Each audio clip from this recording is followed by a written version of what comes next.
to the studio our guest. He's called Official Rebelyous.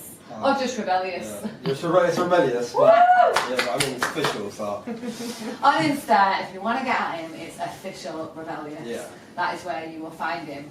Welcome to the studio. Thank you for having me. How are you? I'm alright, to be fair. I'm good. Obviously, like I was saying in the lift, I was just trying to locate the building. Oh. I had no idea where I was going. We're like a gem hidden away. No, you know what it was? I asked you, I was like, oh, so what's the address? And you just sent me Media City. So you just like meet, and I was like, that's pretty vague. That's like saying, where are we going? Manchester. You know, and then figure out the rest for yourself. But you know what? No. What I'd sent, did you not see the postcode for the landing? No? Well, do you have to click on the picture?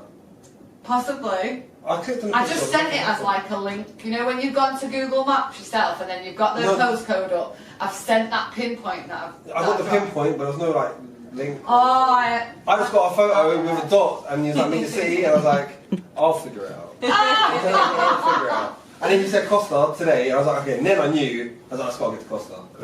I knew Rebelyous, thank you. So, mate, you still made it here. Yeah, I did. Thank you. It's fine, it's cool. Absolutely. That just shows you can absolutely think on your feet, which is great, a great quality to have. Well, I was gonna, get me here. I was just get me here. Oh, so we have the missus to thank today. Yeah, definitely. For making sure he's here on time. Thank you very, very much. Thank you. It's alright. Is it Lauren? Yeah. Thank you to Lauren for making sure we were here. We were here and we were ready. We're going to talk all things music. So, yeah, it's not a problem. Introduce yourself to us. Like, who is Rebelyous? Artist, isn't it, really? I don't know what it is. It's like, obviously, I'm new to Manchester. Yeah, so how long have you been here? February. Oh, wow. February? Yeah, since February. Wow. But obviously, I had a son, obviously, like, a few years ago. So, but I've been travelling between Luton and Manchester. But I'm here now, officially, since February. So it's all, everything here is new to me. Like, everything. So, that's what I'm saying. If you tell me a place, so what's the scene like in London, like, in terms of, I mean, you've come over at, like, a bit of a difficult time. Like, yeah. So, what's it been like in comparison? Obviously, I can't really go by... much experience, no, I can only go by people. So I can only say the people are much more friendlier. Are they? Yeah, the people are much more friendlier. So Sophia is in the background there, like, nodding away. Sophia's also from London. Yeah, but the weirdest thing is, you say that, like, people are, like, more friendly here in Manchester. But you know, every London person I meet, they're always dead friendly. So I don't get it. Nah, because like if you put, it's like, for example, obviously you put me here, everyone's friendly, so I'm friendly.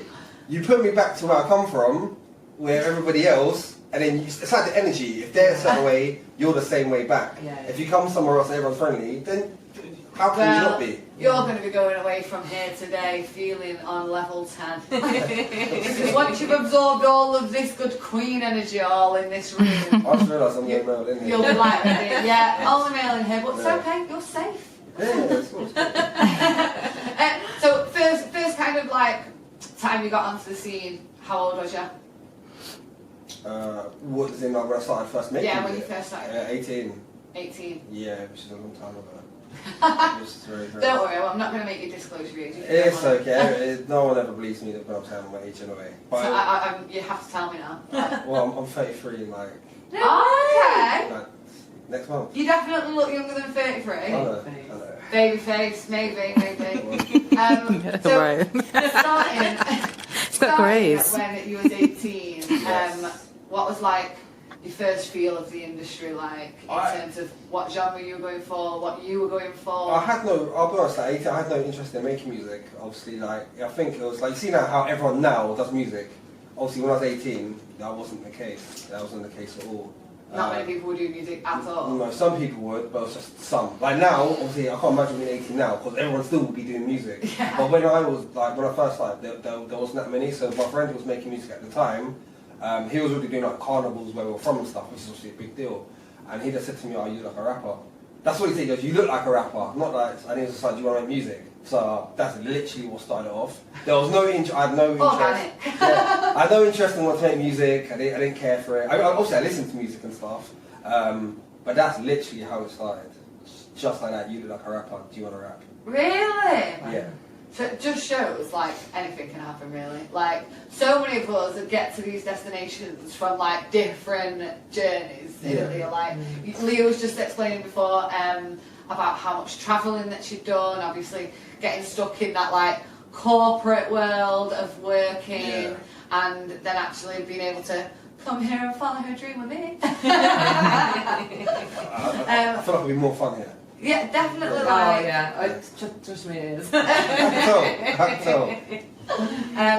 But yeah, I mean, how's it been for you, like, trying to make music, make those connections within Manchester? Like, have you got anything that's, you know, sort of tickling your fancy for featuring with anyone here in Manchester? Have you got anyone that we can put out into the universe here that you think, I want to do a track with them and collaborate the London accent and style with the Manchester accent and style? Who could that be? Well, obviously, I've met one dude here called Ife. Obviously, I've got his song on the memory stick. I've met him from that's literally the only person I've met. When I first came here a few months ago, I was like, oh, you know what? I need to figure it out. I need to figure out Manchester. Blah blah blah blah. I was like, I didn't know how I was going to do that because I was just completely new.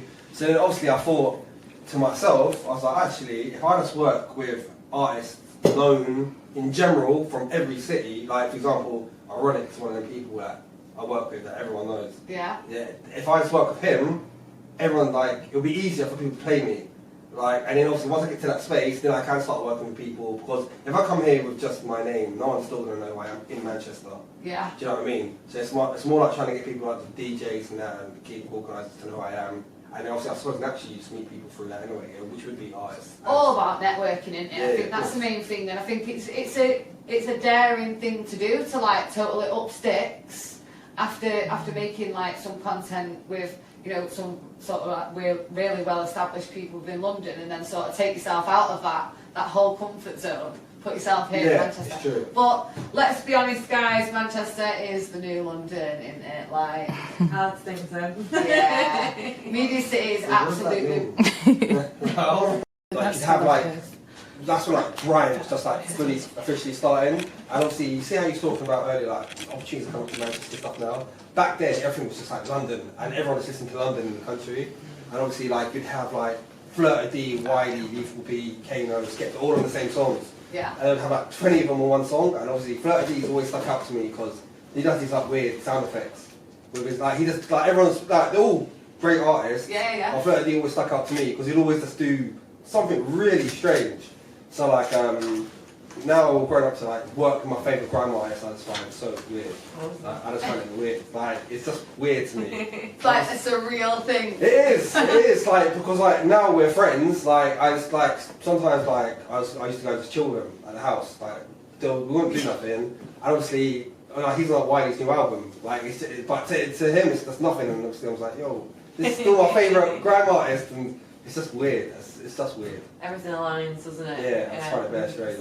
Do you think you manifested it? Do you think you said to yourself when you were younger and you used to listen to him, maybe?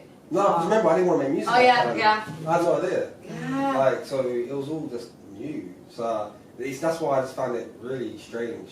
Like maybe you know when you get a one-off song with him. Strange in a good way. Oh yeah, of course. Obviously. But that's strange now that we just message like it's casual. It's just really casual. It's like, how do you, mate? Yeah, like I even said to him, I was like, just having a pint and a bit of chips and pie, you know.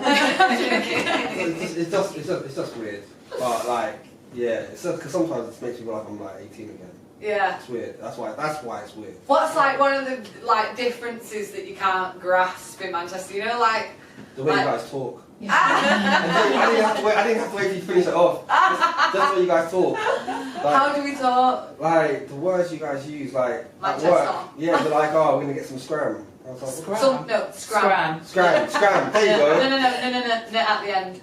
Like not scram as in scrambled egg. So scram. Like scram. Yeah. Scrannage. I even said to them, I said you guys talk pretty weird. I went to at work with like 5, 6 of them. I was like, you guys talk strange. Yeah. It's just weird. I think it's just a lingo, isn't it? Like arcade. What? Arcade. And he's looking at us. If we could just give you a little bit of commentary, he's looking at us very, very puzzled. What does that mean? Like your brother or your sister or your mate. So why are you saying my bro? Because that's not money. That's not Manchester. This is what I'm saying.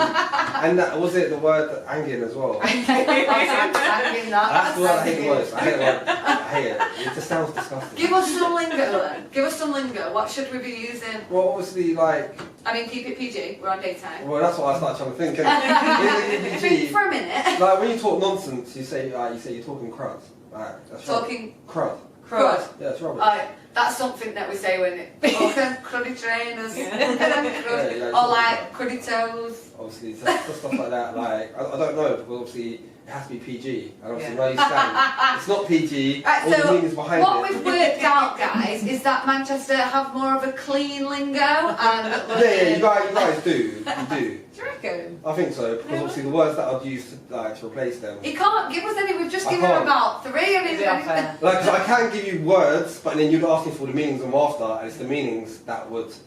So, like, you wouldn't, if I gave you the words, you'd be like, oh, what? But then, obviously, after I tell you the explanation for it, Yeah. I wouldn't be able to say it radio. He's just going to play it safe because and I am, that's so I don't a want to good say thing anything to do. stupid. We don't want to say anything No. silly. We don't want you to do that. Nah, so you can be scram with an M. Yeah? We'll keep that. We'll Yeah. keep that. We'll have it. In terms of like being in London and like starting your career within music, have you found that it was quite dog eat dog? Like, I think it still is like that down there, to be totally Yeah. honest. Yeah. do you think like people are just very much they just don't want to share? 100%, yeah. Yeah. I mean, I'll be honest, sometimes I'll be like that as well. Like, Yeah. I found a producer up here who I love, which is Mike Wizard.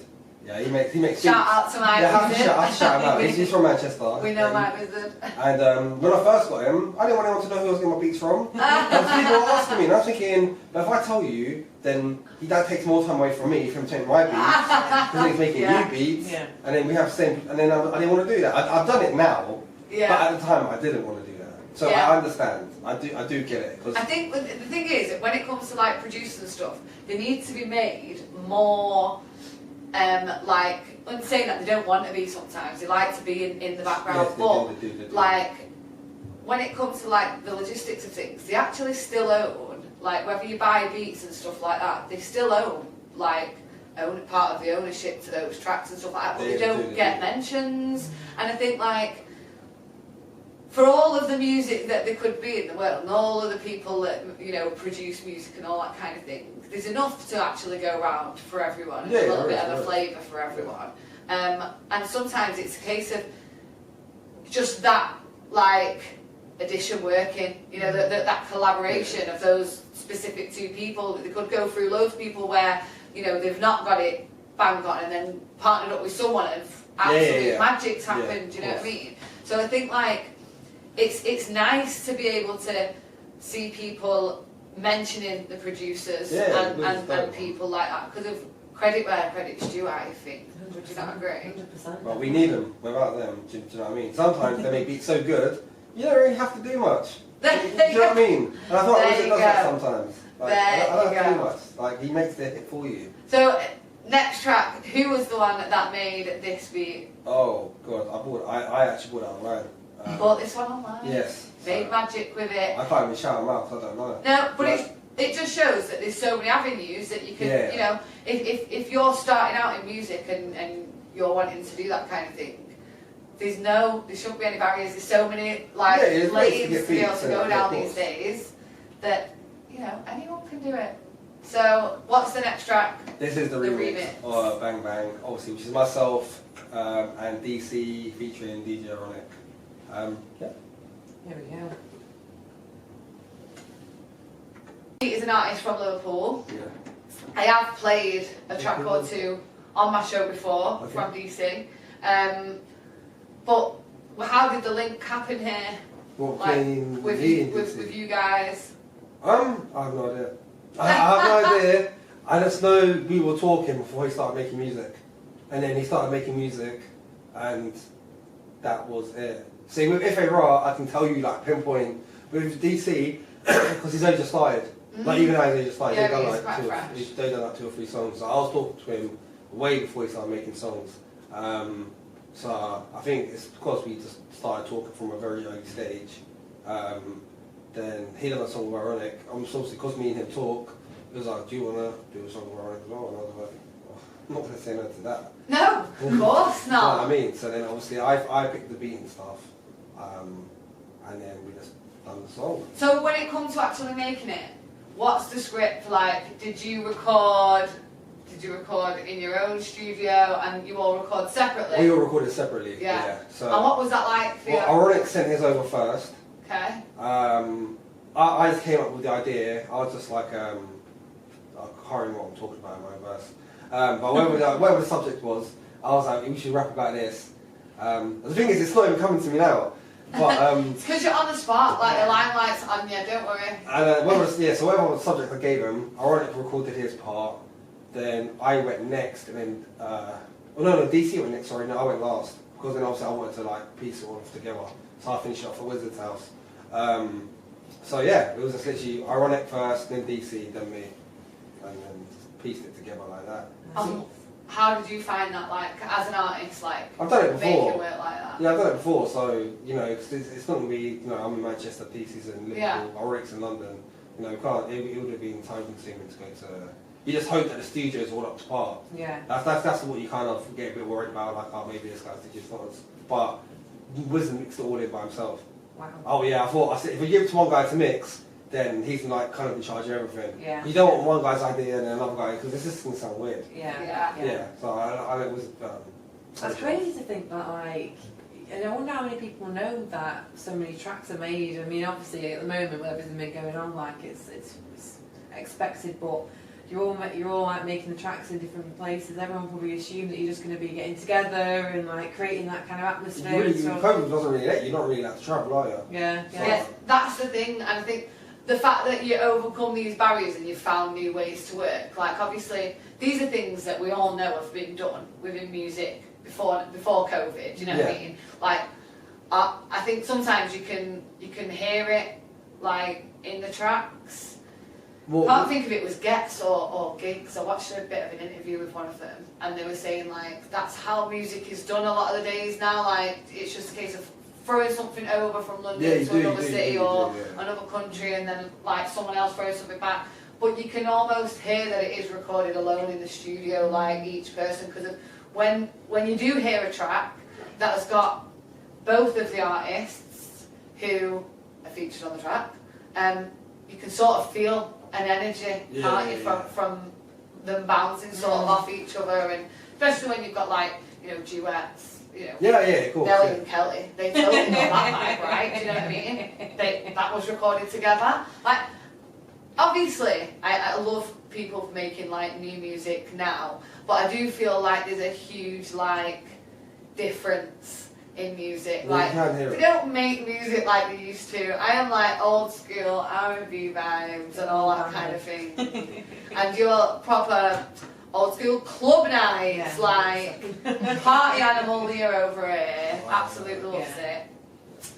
But yeah, I mean it's nice to have like fresh music and stuff like that that's coming out and people really showing that, you know, let's get creative.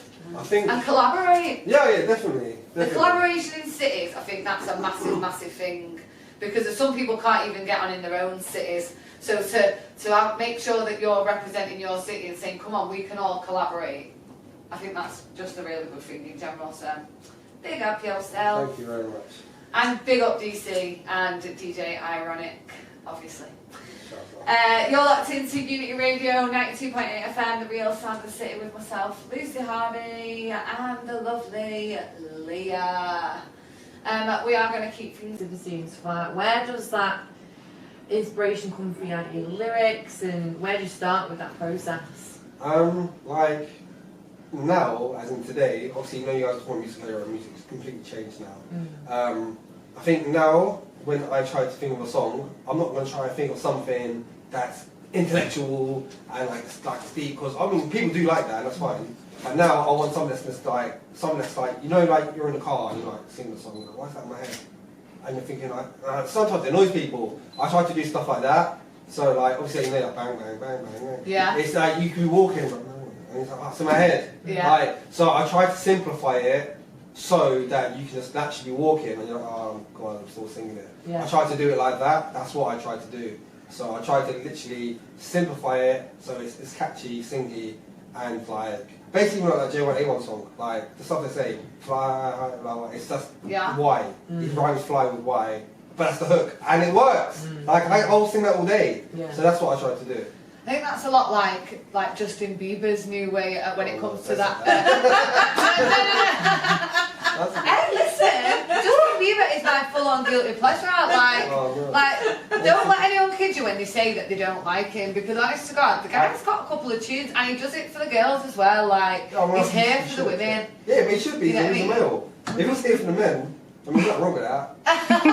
No, but I still think he's really good. Like that Peaches and Cream track, it just sticks in your head. But it's like when I've read up on it, it's because of the melody that he's gone with, where it goes. There's something about it, the fact that it goes up, up, down, down, and then back up, and it's something about that pattern that actually scientifically does something to our brain to make us sort of like. You know, listen to it a little bit more. It's easier to listen to. It's like dead catchy and. Sometimes the melodies are more important than the words, which is actually true. Well, I like dance music, so I'm with you there. There you go. We were talking about lyrics actually earlier, wasn't we, Leo? Yeah. We were saying how it's funny. Like, obviously, we all like loads of different genres. Like, we don't strictly stick to one genre. No. But just be one of the people that like you know loads of songs and you probably know like loads of different choruses and bits of the song, but like there is them odd bits so and then get back into it. So we're talking about how our brain logs all of these lyrics. You just a minute ago was like, I can't remember what our topic was about the track. What are you like for remembering your lyrics? You know, when it comes to doing the video shoots and stuff like that. It's so hard. Absolutely terrible. I'm shocking. Like, I'm actually shocking. Like, I'll like film lots of like some verse, and then I'll get like, lots of clips of like the audience and that, and throw it in my verse because I don't know the words. So you'll have to throw it in certain points. Because I'm not like I can shoot visual all day and I'll still keep forgetting the same part. Yeah. I'm terrible. I'm just literally terrible like that. I think it's important for people to know that we make mistakes. Like we don't always get it right. Like. Especially, I was chatting as well with our lovely Sophia, let me just bring her back up for a second, earlier on about the photography and how the result that she obviously shows everyone else in terms of her finished photography result isn't, you know, always as perfect, the 12 takes before. Oh, yeah, of course, you know what I mean? So I think it's really important to look at the outtakes of things, because it just makes you feel so much more real to people, doesn't it? Yeah. It's usually good fun as well, isn't it? Sometimes. You know what? Unless you do it at a gig, then you're. Yeah. Well, that's when you hope for the best and point them out to the crowd. That's never happened to me, you know that. So. Have you been able to perform much in your career? Yeah, I performed loads of places. Whereabouts? I performed in Kettering, Bedford, London, obviously Luton, Nottingham, I've done Dunstable as well, Bedford. Just like clubs and stuff. Cool. So the plans going forward then for here in Manchester, what are they going to be like? Well, I do know some gig organisers already, but there's no places open yet, so it's kind of been on hold until places open up. But I don't think it'll be difficult to get gigs here. Like I say, everyone seems so polite and stuff. And like down south, you have to kind of really force your way. Here, everyone's just welcome and stuff. I just assume I could be wrong for assuming, but. I assume it'll be a lot easier. We'll find out, fingers crossed, fingers crossed. Well, I still want to sound arrogant. Yeah, I'll be able to perform. No, of course not. But literally, we look forward to seeing you. In and around Manchester, I look forward to seeing a little bit more of you all over the socials as well. Doing bits, keeping things moving, and just, you know, setting a few roots down in Manchester. We welcome you with open arms. Thank you. I appreciate it. We want to thank you so much for coming in and sharing some of the tunes with us today and your little bit of your life and whatnot. We've enjoyed it, haven't we? Absolutely. It's been great speaking with you. Thank you. Thank you. Thank you guys again.